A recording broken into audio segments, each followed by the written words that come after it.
ইসলামকে দুনিয়াতে নিয়ে এলেন। আর এটাকে তোমরা যখন কবুল করে নিলে তখন তোমরা জাহান্নামের আগুন থেকে বেঁচে গেলে। তোমাদের দুনিয়ার জীবনের লাঞ্ছিত জীবনটা এবং তোমাদের জীবনের যত গ্লানি ছিল, নোংরামি ছিল, অসভ্যতা ছিল, বর্বরতা ছিল, সব দূরীভূত হলো। তোমরা দুনিয়ার মাটিতে একটা সভ্য জাতি হিসাবে আত্মপ্রকাশ করলে। তোমরা এই দুনিয়ার মাটিতে ইজ্জতওয়ালা জাতি হিসাবে নিজেদেরকে প্রতিষ্ঠিত করতে পারলে। তোমরা সম্ভ্রান্ত জাতি হিসাবে আল্লাহ রাব্বুল আলামিন তোমাদেরকে নিশ্চিত করে দিলেন। কার দৌলতে? ঈমানের দৌলতে, ইসলামের দৌলতে। এই জন্য রব্বুল আলামিন বলছেন এটা হলো তোমাদের জন্য নিয়ামত, এটা হলো আমার দান। এটাকে যদি আপনি নিয়ামত বলে না মানেন, আপনাকে কার মুখ দিয়ে, কার ভাষা দিয়ে বুঝাবো? তাহলে উদাহরণে আপনাকে বলছি, অস্ট্রেলিয়ার একজন কম্পিউটারের মাস্টার, 26 বছর বয়স, এক নওজওয়ান খ্রিস্টান। সে একদিন ইমাম সাহেবের সামনে আরজি জানালো যে আমি যদি ইসলাম ধর্মকে গ্রহণ করি তাহলে আমাকে কি কি করতে হবে। 1, 2 নম্বর, ইসলামটাকে জানবো আমি কি করে, ভালো মন্দের বিচার আমাকে করতে হবে। তো উনি হায়দ্রাবাদের লোক ছিলেন। তাকে একখানা ইংরেজিতে কোরআন মাজিদ দিয়ে বললেন যে আপনি এটাকে আপনার ভাষা ইংরেজিতে পড়েন। বেচারি একটানা 6 মাস থেকে 10 মাস পর্যন্ত কোরআন মাজিদকে স্টাডি করলো। শেষের বেলায় ওই মৌলানার হাতে এই খ্রিস্টান নওজওয়ান কম্পিউটার সায়েন্স নিয়ে লেখাপড়া করা ছেলে, কোটিপতির আওলাদ, কোটি কোটি ডলারের মালিক, ইসলাম কবুল করলো। তার দেশের সরকার তাকে বলল যে এটা বেকুব বুদ্ধু, তুই যে ধর্ম নিয়ে চলেছিস তার মেজরিটি আছে অস্ট্রেলিয়াতে, সারা পৃথিবীতেও মেজরিটি, তাদের তো খ্রিস্টানদের। আর এমন মেজরিটির দিনকে ছেড়ে দিয়ে তুই কার কথাতে পড়লি? পড়ে একজন আতঙ্কবাদী, নাউজুবিল্লাহ, নবী মুহাম্মদকে বলা হচ্ছে কি যে আতঙ্কবাদী। একজন আতঙ্কবাদীর কথা তুই মেনে নিয়ে নিজেকে মুসলমান বলতে গেলি কেন? উনি তখন একটা 8 পাতার পমফ্লেট লিখলেন, একটা প্রতিবেদন লিখলেন, আমি কেন ইসলাম কবুল করলাম। তার প্রতিবেদনের গোড়াতে তিনি দেশের মানুষকে এবং সারা পৃথিবীর যারা ইংরেজ তাদেরকে উনি জ্ঞান দিতে গিয়ে বললেন যে আমি কেন ইসলাম কবুল করলাম। তার জবাব হলো এই আমার 8 পাতায়। ওনার জবাবের ভিতরে মিষ্টি মিষ্টি আমি 2টা জবাব আপনাকে দিচ্ছি। উনি তার পমফ্লেটে লিখেছেন, ইসলাম ডাকাতদেরকে ধরে ধরে ইমানদার বানায়, মানুষ বানায়। ইসলাম মূর্খদেরকে ধরে ধরে শিক্ষিত বানায়। ইসলাম অসভ্য জাতিকে, যাদের ভেতরে সভ্যতা নেই, যাদের ভেতরে তাহজিব নেই, যাদের ভেতরে তামাদ্দুন নেই, যাদের ভেতরে ভদ্রতা নাই, এমন অসভ্য মানুষগুলোকে, এমন বর্বর মানুষগুলোকে সমাজের মূল স্রোতে নিয়ে এসে তাদেরকে সভ্য বানাই, তাদেরকে শরীফ বানাই, তাদেরকে ভদ্র বানাই। আমি এই জন্য ইসলাম কবুল করেছি। তাহলে ইসলাম অসভ্য মানুষকে সভ্য বানাই, অভদ্রকে ভদ্র বানাই, এবং যাদের ভেতরে তাহজিব তামাদ্দুন নেই তাদেরকে মুহাজ্জাব ও শরীফ ইনসান তৈরি করে। আমি এটা দেখেছি, আর দেখার পরে আমি ইসলামকে কবুল করেছি। এখন তার কথাটা কতখানি সত্য আর কতখানি মিথ্যা, আমি একজন মৌলভী সাহেব হিসাবে বা আমরা যারা মৌলানা দ্বারা সমাজের সামনে তো প্রমাণ করতে হবে যে কথাটা ঠিকই বলেছেন তিনি।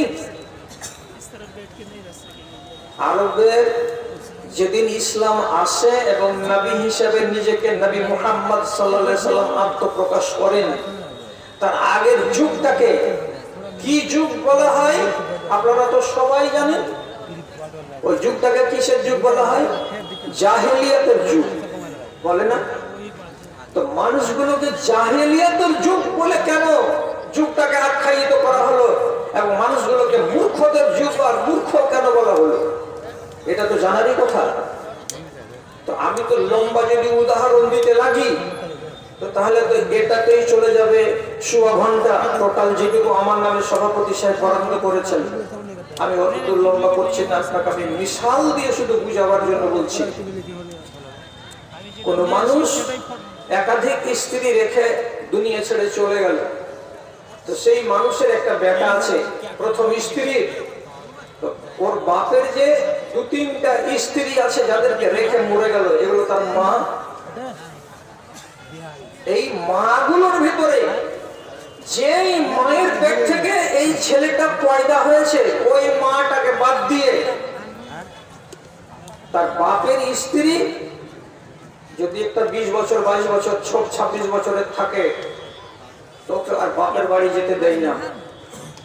কি বলে, এতদিন তুমি আমার বাপের স্ত্রী ছিলে, এই বাড়িটাতে তুমি ইজ্জতের সঙ্গে ছিলে, বাপ মরে গেল তার জন্য বেইজ্জত হয়ে তুমি ওয়ানাত অসহায় হয়ে কোথায় চলে যাবে? তোমাকে ওয়ানাত হতে দেওয়া হবে না, তোমাকে বেওয়া হতে দেওয়া হবে না। আমি বাপের বড় বেটা আছি, আমি তোমাকে বিয়ে করে নিলাম, তুমি আমার স্ত্রী হয়ে এ বাড়িতেই থাকো। 4টা লোক আওয়াজ করেন, এটা ভদ্রতা না অভদ্রতা? সংগ্রামপুরের লোক আওয়াজ করেন। বাপের স্ত্রীকে বিয়ে করে নিচ্ছে যে ছেলেটা, এটাকে আপনি কি ভদ্রতা বলতে পারবেন? কোনদিনই না। এত চরম নোংরামি আর এত চরম অভদ্রতা আর কি হতে পারে? এরা করেছে, এরা করেছে। আমি আর একটা আপনাকে বলছি, একটা নওজোয়ান বিবাহ করে নিয়ে আসলে একটা মহিলাকে, 3 মাস হলো, 4 মাস হলো, 6 মাস হলো, হঠাৎ নিজের স্ত্রীকে একদিন বলছে, রোজিনা তোমাকে এখান থেকে একটু এই পাশেকার গ্রাম তোমাকে যেতে হবে, ইসহাকপুর যাও। কোথায় যাব? ইসহাকপুরে একটা অমুকের বেটা, দেখতে সুন্দর, হ্যান্ডসাম ফিগার, টকবগে সাদা, আর এই তরুণ নওজোয়ানটা আমাকে খুব চয়েস। তুমি ওখানে যাও, ওর কাছে গিয়ে তুমি ওর বীজ নিয়ে এসো। ভালো করে বুঝেন, ওর কাছে গিয়ে তুমি ওর বীজ নিয়ে এসো। বীজ মানে কি? ওর বীজ তোমার রেহেমে করে নিয়ে এসো। এর মানে কি? আমি তোমার পুরুষ আছি, তুমি ওই ছেলেটার সঙ্গে গিয়ে সহবাস করো, আর সহবাস করতে গেলে তোমার রেহেমে আসবে ওই ছেলেটার বীর্য, আর ওতে যদি কি হয়ে যায়, বাচ্চা পয়দা হয়, তাহলে সে বাচ্চাটা হবে ওই ছেলেটার মতো ধপধপে সাদা, সুন্দর, হ্যান্ডসাম। আপনি এটা বলেন, এই রমণীর সঙ্গে এই পুরুষটাকে ভদ্র আচরণ করছে, এটাকে ভদ্রতা বলা যায়? তাহলে কানে তুলে রাখেন। শুধু আমি 2-3টা উদাহরণ দিচ্ছি, দিয়ে শেষ করছি। একটা নারী যদি ঋতুবতী হয়েছে, রাত্রি 10টার সময় যদি তার স্বামী জানতে পেরেছে, বেইজ্জত করে বিছানা থেকে ঘাড় ধাক্কা দিয়ে তাকে জমিনে নামিয়ে দিয়েছে, গালমন্দ করেছে, এবং তার সঙ্গে আর খানা খায়নি, যে 4 দিন তার ঋতু হবে, তার হাতের ছোঁয়া কোনো জিনিস নেয়নি, যে 4 দিন তার মাসিক থাকবে, ওই মহিলার হাত থেকে 1 গ্লাস পানি নেয়নি, তাকে বিছানায় শোবার জায়গা দেয়নি, তাহলে যেই স্ত্রীটা না হতে গেলে একটা স্বামীর দিন যাবে না, রাত যাবে না, তার ঋতু হয়েছে বলে মেয়ে ছেলেটি এত খারাপ হয়ে গেল যে তাকে এইভাবে পরিত্যক্ত করে দিয়ে তাকে অমানুষের মতো করে এইভাবে ফেলে রেখে দেওয়া হবে? আপনি বলুন, এটা তারা ভদ্র আচরণ করেছে? সবই এগুলো হয়েছিল। আপনাকে 50টা উদাহরণ দেব। যখন এক এক করে এইগুলো সব ঘটনাকে আল্লাহর কোরআন রদ করে দিল, মেয়ে ছেলেকে জিন্দা কবর দিতে পাবে না, আয়াত নাযিল হলো ওয়াইজাল মাউউদাতু সুইলাত বিআইয়ি যামবিন কুতিলাত। যখনই এই সূরাটা সে দেশের মানুষেরা জানতে পারল, কিয়ামতের দিন যে কোনো লোক যদি নিজের কন্যা সন্তানকে মার্ডার করে দেয়, কিয়ামতের দিন তাকে মার্ডার কেসের আসামি করে আল্লাহ রাব্বুল আলামিন হাজির করবেন, তাকে জাহান্নামে যেতে হবে। একটা আইন গেল, আইনটা যখন এলো তখন তারা এর প্রতি সমর্থন জ্ঞাপন করে তারা একটা দিক দিয়ে তো ভালো হলো।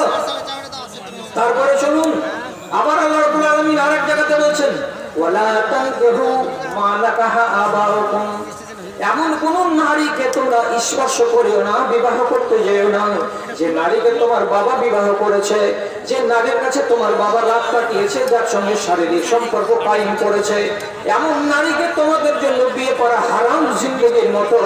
এটা করতে গেলে নোংরামির অন্তর হয়ে যায়।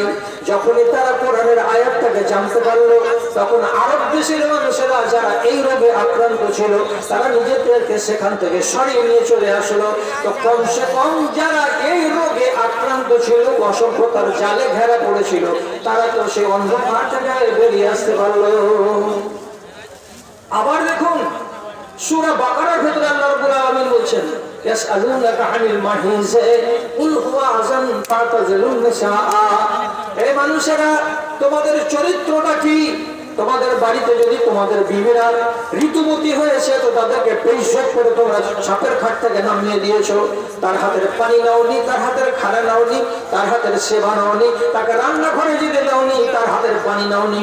এমন আচরণ করাটা একেবারে অমানবিক কাজ, কাজে এমনটা তোমরা করবে না। আল্লাহ রাব্বুল আলামিন সূরা বাকারার আয়াত দ্বারাই দুনিয়ার মানুষকে বললেন এটা আদমের মেয়েদের কপালে লিখে দেওয়া গেছে। পৃথিবীতে যত নারী জন্মগ্রহণ করবে সবারই নসিবে আল্লাহ রাব্বুল আলামিন মাসিক হওয়াটাকে লিখে দিয়েছেন। আর মাসিক যদি না হয় তো কোনো নারীর পেটে বাচ্চা পয়দা হবে না। মাসিকের রক্তকে চুষে তুমি দুনিয়াতে এসেছো, মাসিকের রক্তকে মায়ের পেটে নারী দিয়ে খেয়ে খেয়ে আমি দুনিয়াতে এসেছি। মাসিকের রক্তকে নারীর পেটে, মায়ের পেটে, নারীর রাস্তা দিয়ে খেয়ে খেয়ে খেয়ে খেয়ে সারা দুনিয়াতে যত নবী এবং পয়গম্বর এসেছেন সবাই এসেছেন। কাজে এইটাকে দোষের কথা তোমরা বলিও না। মাসিক হওয়াটা খারাপ কথা নয়, মাসিক হয়ে যেতে গেলে কোনো নারী একেবারে জিল্লতিতে পড়ে যায় না। কাজে এখান থেকে তোমরা নিজেকে সরিয়ে না। তাহলে যাদের ভিতরে এই বদ আকীদা ছিল তারা শুধরে গেল। তাহলে এই রকম করে একটা একটা একটা একটা করে কোরআন মাজিদ যখন বিধি বিধান দিতে লাগলো আর এই আমাদের লোকগুলো মানতে লাগলো, তখন তারা নিজেদেরকে অসভ্যতার অতল তল থেকে ধীরে ধীরে ধীরে ধীরে ধীরে ধীরে তুলে নিয়ে এসে ভদ্র মানুষ হিসেবে বিবেচিত হলো। একটু বুঝতে চেষ্টা করেন তো। মুসাদ্দাস আলী একজন ভালো ভারতবর্ষের নাম করা কবি, তিনি সমাজের হাল লিখে গেছেন কবিতায়। আপনারা তো ঝাড়খণ্ডের লোক, বুঝতে অসুবিধা হবে না কি কথাগুলো বলছি, লক্ষ্য করুন তো। कुछ जुल्म ने शोले भड़काए, कुछ कुफर ने फितने फैलाए, सीनों में अदावत जाग उठी, इंसान से इंसान टकराए, पैमाल किया बर्बाद किया कमजोर को ताकत वालों ने, जब जुल्म सितम हद से गुजरे तशरीफ मोहम्मद ले आए, तशरीफ मोहम्मद ले आए। যখন জুলুমের দেশটা ভরে গেছিল, অন্যায় অবিচার অনাচারের দেশটা কানাই কানাই ভরে গেছিল, আর সে যুগের মানুষেরা সব ত্রাহি ত্রাহি করছিল, তখনই আল্লাহ রাব্বুল আলামিন এই নিয়ামত ইসলাম দিয়ে পাঠালেন। তার জন্য? মানবতার কল্যাণের জন্য। আপনি যদি আপনার মনটাকে এখনো আমার কথার সঙ্গে মিলিয়ে নিতে না পারেন, তাহলে আপনাকে আরো বলছি, হযরতে আবু যার রাদিয়াল্লাহু তাআলা আনহু যখন ইসলাম কবুল করবেন বলে মক্কায় এসেছেন, তো রাসূলুল্লাহ যখন জানতে পারলেন যে আবু যার ইসলাম কবুল করবে, বাইরে বসে আছে, তখন আল্লাহ পাকের নবী আবু যারের দিকে দেখলেন, আর দেখার পরে মুখটাকে ভেঙচিয়ে একটু এরকম করে টেহা করে ধরলেন, আর ধরে বলছেন,